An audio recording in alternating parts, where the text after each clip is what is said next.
but I have fought the good fight. I have won the race, and I have kept the faith. Paul lived his life in order to save others.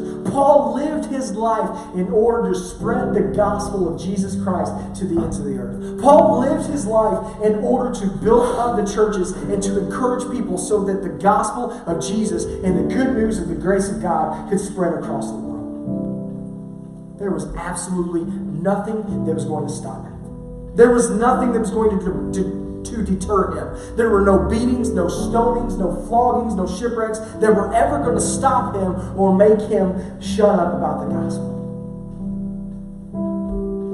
His life and his mission and his willingness to suffer for the sake of Jesus Christ and for the kingdom of God is something that we must apply to our lives every single day.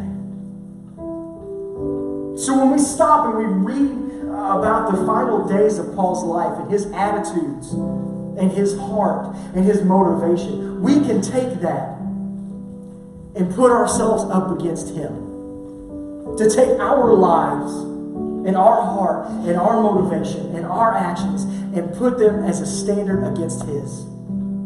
And say, Paul was willing to suffer. Paul was willing to be beaten, to be shipwrecked, and to be cold, and to be hungry, and to be thirsty, all for the sake of the kingdom of God. Am I? Paul was willing to sit in a cold, dark, and damp dungeon, all for the sake of the kingdom of God. Am I?